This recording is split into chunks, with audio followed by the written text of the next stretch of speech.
हरि भक्तन की, श्री वृंदावन धाम की, सतगुरुदेव भगवान की। गौरव जी, राधे राधे। राधे राधे महाराज जी। महाराज जी, नाम जप करते समय क्या दिव्य अनुभूतियां जैसे ध्वनि, प्रकाश, दर्शन आना जरूरी है?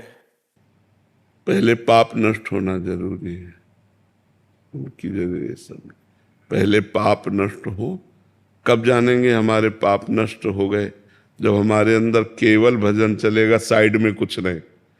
अभी भजन चलता है तो साइड में भी तो चलता है, भूत भविष्य का चिंतन चलता ना, बीती हुई बातों का चिंतन, आगे क्या हो जाए उन बातों का चिंतन।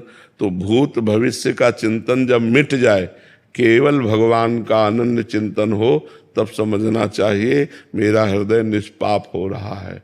और जब निष्पाप होने लगेगा तो भगवान की दिव्य झांकियां आने लगती हैं भाव में, उसे अपार आनंद की अनुभूति होती। कोई कामना नहीं, कोई वासना नहीं, पर इसके लिए खूब डट के भजन करना पड़ेगा। ये बातों से तो नहीं होगा ना, भजन से होगा। भजन बिना बात नहीं बनेगी, इसलिए भजन करो। ये घंटानाद वो योग मार्ग का है कि उसमें योगी इस स्थिति में पहुंचता है तो उसको ऐसे नाद की प्राप्ति होती है। यहाँ तो साक्षात भगवान के दर्शन होते हैं भजन करने से। तो भजन करो और भगवान का साक्षात्कार करो, यही मनुष्य जीवन का लाभ है। सुब्रता जी गुड़गांव से। राधे राधे महाराज जी। महाराज जी, कर्म, संस्कार और प्रारब्ध क्या है? ये शरीर के साथ जुड़े हैं या आत्मा के साथ? नहीं, आत्मा से कोई संबंध नहीं है, इनका शरीर से संबंध है। कर्म दो प्रकार के होते हैं, शुभ और अशुभ। शुभ पुण्य और अशुभ पाप। प्रारब्ध जो बहुत जन्मों के किए हुए शुभ अशुभ कर्म है, वो एक जगह जमा है, जिनका नाम संचित कर्म है। संचित माने एकत्रित कर्म। उन संचित कर्मों से इस जन्म के लिए जो निकाला गया भोग, उसे प्रारब्ध कहते हैं।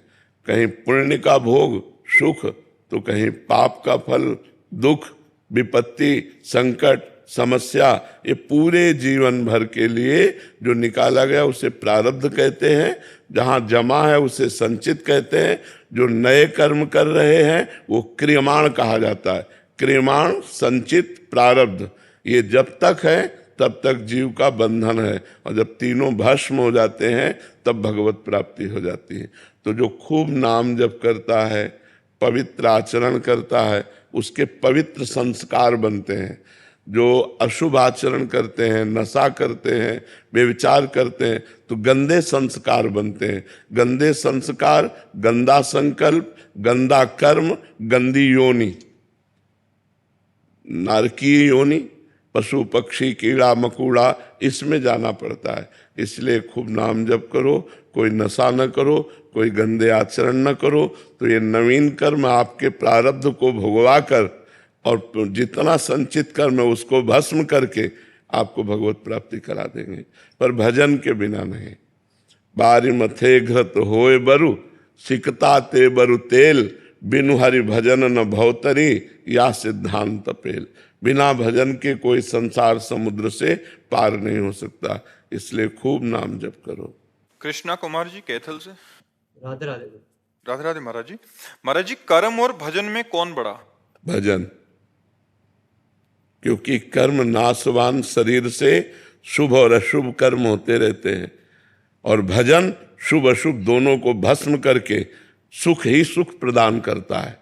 कर्म में कभी सुख है, कभी दुख है, कभी लाभ है, कभी हानि है, कभी मान है, कभी अपमान है, कभी निंदा है, कभी स्तुति है। लेकिन भजन में केवल भगवान और महासुख, वो सारे पापों को नष्ट करके वो अविनाशी पद प्रदान करता है। कर्म की ताकत नहीं कि अविनाशी पद प्रदान कर सके, भजन की ताकत है कि वो अविनाशी पद प्रदान करेगा। कर्म तुम्हारा अच्छा से अच्छा बनेगा तो स्वर्ग लोक जाओगे, वहां पुण्य भोग कर पुण्य छीने मृत्यु लोके विसंति, फिर मृत्यु लोक आओगे। लेकिन अच्छा भजन बन गया तो भगवान को प्राप्त हो जाओगे। तो कर्म से बड़ा भजन है। भजन करते हुए कर्म करो तो भगवान की प्राप्ति हो जाएगी। कर्म त्यागी नहीं होता, कर्म फल त्यागी होता है। तो भजन करते हुए जो कर्म किया जाता है वो भगवान की प्राप्ति कराता है, और जो केवल कर्म किया जाता है वो अवश्य में वो भोक्तव्यम कृतम कर्म शुभाशुभम, शुभ और अशुभ कर्म जो बनेगा उसे भोगना पड़ेगा। और भजन इन भोगों का विनाश करके भगवत प्राप्ति करा देता है। भजन की समानता तो कहूँ कहाँ लग नाम बढ़ाई, राम न सकहीं नाम गुण गाई। जो नाम जापक को सुख मिलता है, जो नाम की महिमा है, वो स्वयं भगवान नहीं वर्णन कर सकते। भजन की समानता कर्म कैसे कर सकता है? समझ में आया आपको जी? फॉरम ठाकुर जी। श्री हरिवंश। राधे राधे महाराज जी, उपासक अपने उपास्य देव में अपना अहंकार कैसे समर्पित कर सकता है? सबका कारण ये अहंकार ही है, जो जन्म मरण कर्म सबका कारण। संसति मूल शूल प्रदनाना, सकल शोकदायक अभिमाना। आवागमन जन्म मरण का मूल ये अभिमान, समस्त शोकों का मूल ये अभिमान, समस्त कष्टों का मूल ये अभिमान, देहाभिमान। ये तभी नष्ट होता है जब हम गुरु की शरण में होकर उनके द्वारा बताई हुई साधना को करते हैं और वो साधना भगवान को अर्पित करते हैं, तो भगवान की कृपा से देहाभिमान नष्ट हो जाता है। जैसे अभी कि मैंने ये किया, फिर उस समय ये बात है कि भगवान ने कृपा करके वृंदावन बुलाया, दर्शन कराए, साधु संग, ये सब भगवान की कृपा से। मेरे में कहाँ सामर्थ्य थी? भजन हो रहा है ये भगवान की कृपा से, अच्छे मार्ग में चल रहे ये भगवान की कृपा से। ऐसा अनुभव होता है। और अभी अनुभव होता है मैंने किया, मैंने उसको खवाया पिलाया, मैंने उसको दान दिया, मैं तीर्थ गया, मैं 11 बार अमुक जगह गया, ये अहम भरा रहता है। और जब अहम समर्पित हो जाता है तो तब भगवान की कृपा से सब हो रहा है। मेरी सामर्थ्य कहाँ थी कि मैं एक बार भी कृष्ण बोल सकूं? ये तो भगवान की कृपा हुई कि मैं नाम जप कर रहा हूँ। ये तो भगवान की कृपा हुई कि साधु समागम मिला। ये तो भगवान की कृपा हुई कि सब गंदी बातें छूट गई और अच्छी बातें आ गई। ये साधक के अंदर आता है जब अहंकार खत्म हो जाता है। तो अहंकार नष्ट होने का उपाय है संत की शरण, गुरु की शरण और उनके द्वारा बताए हुए मार्ग पर चलना। शरणागति तभी मानी जाती है जब आज्ञा का पालन करें, और आज्ञा वही होनी चाहिए जो शास्त्र सम्मत हो। शास्त्र सम्मत साधना ही भगवत प्राप्ति कराती, मनमानी नहीं। यशस्वी जी जयपुर से। श्री हरिवंश। श्री हरिवंश महाराज जी, महाराज जी आप कहते हैं कि भजन प्रारब्ध को काटता है, लेकिन हम कितने जन्मों का फल भोग रहे हैं? ये अभी आप सही शब्द नहीं पकड़ पाए। भजन प्रारब्ध को भोगने की सामर्थ्य देता है और संचित को काटता है। जो जमा पाप है उसको नष्ट करता है, जो अभी हमसे गलती हो जाएगी उसको नष्ट कर देगा, लेकिन प्रारब्ध को नहीं। आज से गलती हो जाए तो हम भजन कर रहे हैं वो नष्ट हो जाएगी। जो हमारे संचित जमा है गोदाम, वो नष्ट हो जाएगा, लेकिन प्रारब्ध भोग भोगना पड़ेगा। अवश्य में वो भोक्तव्यम कृतम करो। इसीलिए बड़े बड़े सिद्धों को कैंसर होना, ये होना, ऐसे कष्ट देखे गए। जैसे रामकृष्ण परमहंस जी के गले में कैंसर था, बड़े बड़े कष्ट देखे गए, क्योंकि जिनका अंतिम जन्म होता है उनको थोड़े थोड़े कष्ट जल्दी जल्दी भुगा करके पवित्र कर दिया जाता है। तो हमें लगता है अगर संकल्प करके भजन किया जाए कि प्रारब्ध नष्ट हो जाए, तो नष्ट तो होता ही नहीं है, कम हो सकता है। अगर संकल्प ना करो, भजन करो, तो प्रारब्ध भोगने की सामर्थ्य आ जाएगी, पर प्रारब्ध भोगना पड़ेगा। अकाट्य प्रारब्ध, बहुत दृढ़ है प्रारब्ध। प्रारब्ध मिटाना अगर सहज होता तो फिर डायलिसिस की जरूरत क्या थी? भजन से मिट जाता प्रारब्ध, लेकिन प्रारब्ध भोगना पड़ता है। भोग कर ही, इसीलिए कहा जाता है डरो कोई पाप कर्म ना हो जाए, क्योंकि पाप कर्म दंड देता है, भुगतना पड़ता है। फिर जीव को अपने पाप कर्म का फल भोगना पड़ता है। उमेश जी पुणे। राधे राधे। राधे राधे महाराज जी। महाराज जी, मन बुद्धि और शरीर, इनका एक दूसरे से क्या संबंध है? संचालन है। स्थूल शरीर का संचालन सूक्ष्म शरीर से है। जैसे मच्छर बैठा तो त्वगेंद्री ने तुरंत सूचना दी मन को, कुछ है यहां। बुद्धि ने तुरंत मन की बात पकड़ी और हस्तेंद्री को आदेश किया। तो स्थूल क्रिया सूक्ष्म शरीर से होती है। सूक्ष्म क्रिया का जितनी भी क्रियाएं होती हैं उसका मूल कारण शरीर होता है, और कारण शरीर को भी जहां से पावर मिल रहा है उसे आत्मा कहते हैं। 3 शरीर हैं, स्थूल शरीर, सूक्ष्म शरीर और कारण शरीर। ये बाहरी शरीर कुछ नहीं कर सकता, अंदर से सब होता है। अंदर का सोच विचार, तो उसी से सारा कार्यक्रम, और अंदर जो सोच विचार होंगे वो वैसे ही होंगे जैसा तुम्हारा स्वभाव है कारण शरीर के अनुसार। अब कारण शरीर की रचना पूर्व जन्म के कर्मों के अनुसार हुई है। तो कारण शरीर को पावर जहां से मिलता है वो आत्मा है, वही परमात्मा है। आत्मा ही परमात्मा है, परमात्मा ही आत्मा है। तो उस आत्म तत्व के प्रकाश से, पावर से प्रकाशित होकर के कारण शरीर से सूक्ष्म शरीर, सूक्ष्म शरीर से स्थूल शरीर। स्थूल शरीर में जो क्रियाएं होती हैं पहले सूक्ष्म शरीर में होती है, तब वो होती है। जैसे कोई आपको कानपुर जाना है तो पहले पूरा कानपुर पहुंच जाओगे आप सूक्ष्म शरीर से, वहां से अटैची करके ऐसे करके वहां से उस गाड़ी को लेंगे, गाड़ी से वहां से पहुंचेंगे, उनसे मिलें, हाँ ठीक है, पहले क्रिया हो गई अंदर, अब बाहर वो क्रिया होगी। पहला सूक्ष्म शरीर सारा कार्य करता है, फिर वो स्थूल में क्रियान्वित दिखाई देता है। तो पावर क्रम बाय क्रम सबको आत्मा ही दे रहे हैं। आत्मा से सबकर परम प्रकाशक जोई, जो सबको परम प्रकाश प्रदान कर रहा है वही भगवान है, वही आत्मा है। समझ पा रहे हो आप? इंद्रजीत गोहिल जी। राधे राधे।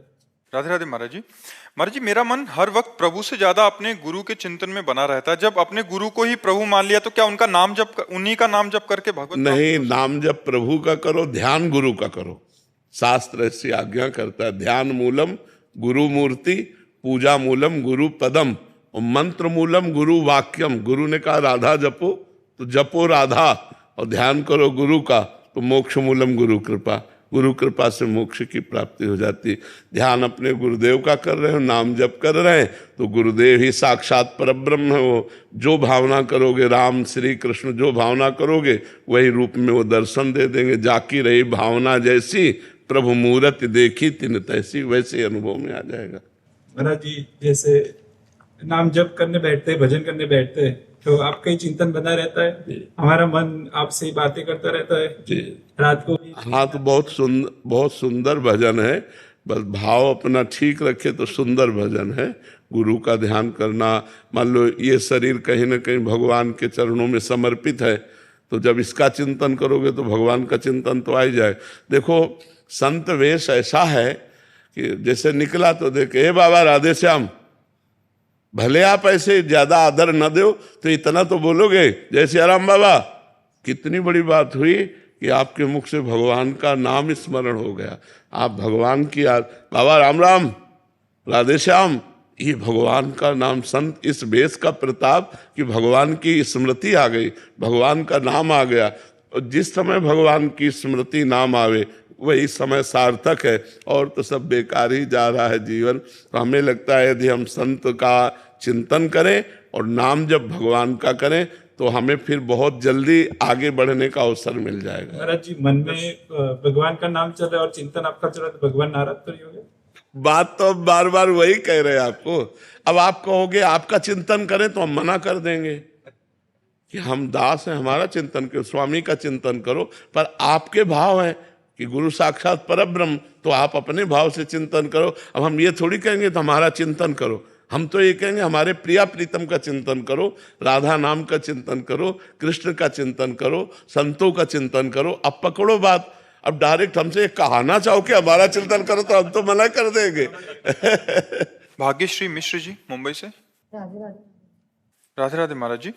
महाराज जी, आपके श्रीमुख से सुना था कि भगवत प्राप्ति 5 प्रकार की होती है, तो किस प्रकार से करनी है महाराज जी? क्या 5 प्रकार का तात्पर्य होता है? हमारी जैसी भावना होती,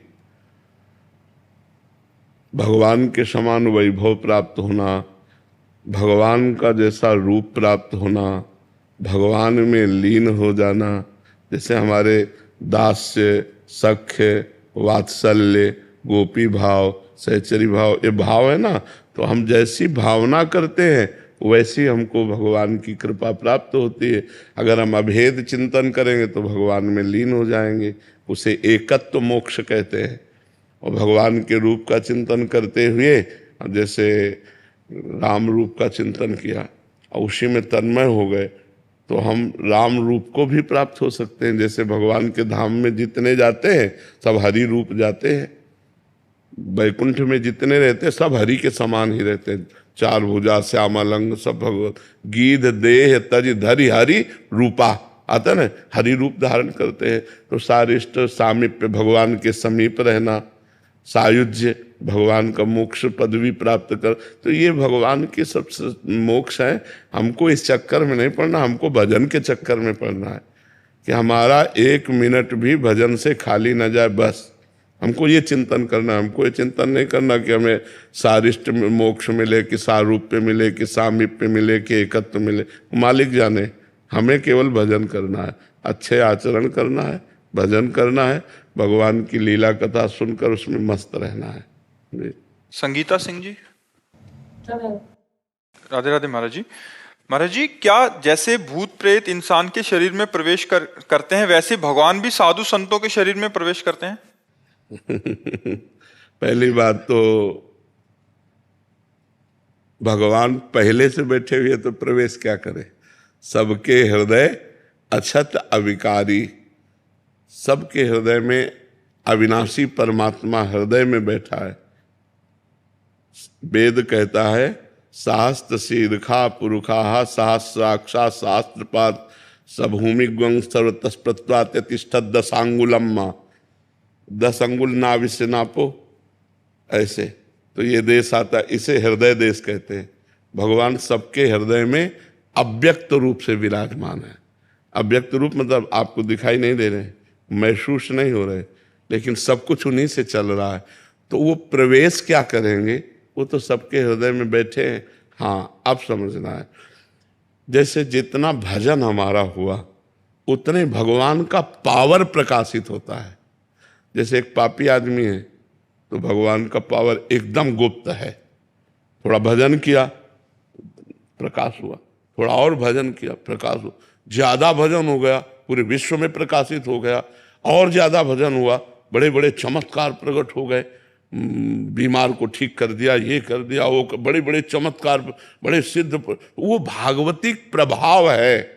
प्रवेश तो भगवान तब करें जब भगवान वहां ना हो, भगवान तो सबके अंदर होते हैं, समझ में। अब रही भूतों की बात, तो जैसे अब हमारे कर्म का भोग आना है, हमारा हृदय मलिन है तो हमारे एक आवेश आएगा, वो भूतों का हो, प्रेत का हो, पिशाच का हो, वो हमें दंड देगा, जलाएगा। जितने दिन होगा उतने दिन होगा, फिर अपने आप खत्म हो जाएगा, या कोई ऐसा संयोग बन जाएगा।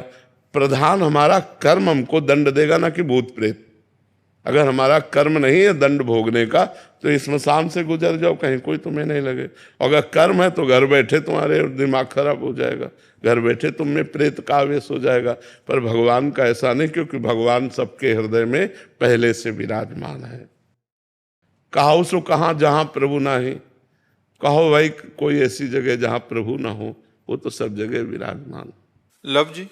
जय श्री महाराज जी, किसी भी मनुष्य को ये कैसे पता चलेगा कि वो इस जन्म में आत्मा का, उसकी आत्मा का क्या संकल्प लेकर आया है? संकल्प विकल्प से नहीं बात होती, कर्मों से होती है। हमारे पूर्व के कर्म जैसे हैं, तो अब भजन करोगे तो ज्ञान हो जाएगा तुम्हें कि पूर्व में तुम क्या थे, आगे क्या होने वाला है। भजन से पता चलेगा, ऐसे थोड़ी। ऐसे तो इतना भी तुम्हें पता नहीं, किसका प्रश्न है।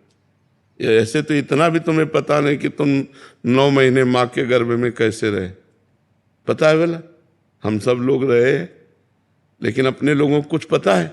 1 सेकंड का भी पता नहीं। इसी जन्म की बात, तो हम क्या कर्म का संकल्प लेकर आए, ये क्या पता चलेगा। भजन करो, भजन करो, तपस्या करो, तो उससे समझ में आएगा कि हमारे जीवन का उद्देश्य क्या है, हमारा जीवन सफल किस में होगा।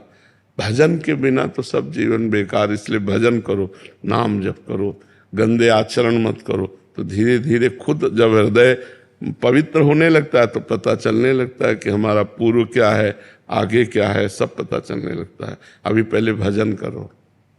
अगर पता की बात तो इसी जन्म का हमको क्या पता है?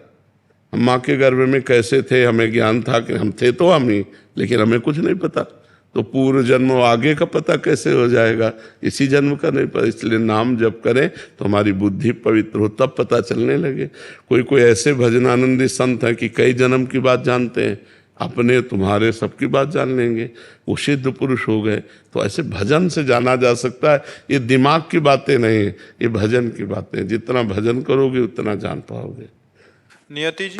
जय श्री हरिवंश। श्री हरिवंश महाराज जी। महाराज जी, मैंने बचपन से लड्डू गोपाल जी को भाई संबंध से सेवा किया है। अब आपकी कृपा से आपके द्वारा प्रदत्त श्री जी की अष्टयाम सेवा कुटिया पर विराजमान है। मैं और मेरी माँ जी करती हैं। श्री जी से सहचरी भाव का संबंध और लड्डू से भाई का संबंध है। जब आपके श्रीमुख से सुनते हैं अनन्य होकर किसी एक संबंध या भाव में सेवा करो, तो ये महाराज जी अभी कैसे परिवर्तित अभी करो? करती रहो, वो स्वयं परिवर्तित हो जाएगा। स्वयं जब परिवर्तित होगा तो आपको क्लेश नहीं होगा। आप छोड़ोगे तो आपको क्लेश होगा। किसका है? हाँ, तो आप करती रहो, नाम जप करती रहो, भजन करके भाव करती रहो। वही लड्डू गोपाल है, वही प्रिया प्रीतम है, दो तो है नहीं। तो जब उनकी कृपा होगी तो चाहे लड्डू गोपाल में आसक्ति हो जाए या प्रिया प्रीतम में आसक्ति हो जाए, भाव तो एक ही रहेगा। बच्चा और नौ किशोर, प्रिया प्रीतम नौ किशोर हैं और लालजू बच्चा है, गोपाल जू। तो हमारा अगर बच्चा भाव रहेगा तो माँ भाव रहना चाहिए। वात्सल्य के द्वारा बच्चे का पोषण होता है तो वो वात्सल्य भाव रहता है। तो अगर हम प्रिया प्रीतम नौ किशोर तो हम दास दासी हैं, ऐसे भाव से चला जाता है। आचार्य परंपरा से भाव को स्वीकार किया जाता है। तो हमको चाहिए कि गुरु वाले भाव में चलना चाहिए। अपना भाव तो वो धीरे धीरे आ जाएगा, जबरदस्ती नहीं थोपा जाता। पहले भजन करो, ऐसे चलो, धीरे धीरे आ जाएगा, भाव आ जाएगा। रोहित मालान जी। श्री हरिवंश महाराज जी। महाराज जी, आप कह रहे हैं कि ये तुच्छ प्राणी दारू मांस आदि का बहुत सेवन करता था। धन्यवाद इसलिए करने आया हूं कि मैं इतना आदी हो चुका था। बाबा आपकी कृपा से अब मैंने सब कुछ छोड़ दिया, 1 साल हो गया। हाँ, नहीं, बहुत सुंदर भाई। हम तुम्हें धन्यवाद देते हैं जो आप बात मान करके गंदी बात छोड़ दिए। तुम्हारा जीवन अच्छा हो, स्वस्थ हो और तुम उन्नति को प्राप्त हो, यही हमारा तो लक्ष्य है कि बैठे बैठे बीमार अवस्था में भी कष्ट सह के बोलना, कष्ट सह कर आना, बस एक ही उद्देश्य, जब तक प्राण है तब तक हम अपने देशवासियों को जितना हमारी वाणी में सामर्थ्य है उतना पवित्र कर रहे हैं, उतना अच्छे मार्ग में चलावें। तो ये हमारा सौभाग्य है कि आपने छोड़ा, तो हमारी वाणी सफल हुई ना। धन्यवाद तो आपका है कि आपने हमारी बात मानकर गलत आचरण छोड़े। तो आप अच्छे बनो, नाम जप करो, अब दोबारा मत करना यार। भाव मैंने मतलब जीवन में चेंज जब आया था मेरे में कि मतलब मैंने पहले मन बनाया कि मैं कभी ना पीऊँ। तो वो 6 महीने आए गए। 6 महीने के बाद तुम्हारी एक रील देखी और तुमने असमर्थता जताई कुंभ ना जाने की। तो मैं वहाँ कुंभ जल लेने गए, तो वहाँ मैंने श्री जी वचन दिया कि मैं जीवन में मतलब मैं अपने बाबा के लिए जब जल लेके जा रहा हूँ तो मैं कभी ना करूँगा यार। तो तुम्हारे लिए जल लेके आया वहाँ से पैदल, फिर मतलब वहाँ के बाद फिर दोबारा अपने गांव से यहाँ तक दंडवत आया तुम्हारे लिए। बहुत बहुत सुंदर, बहुत सुंदर। ये सब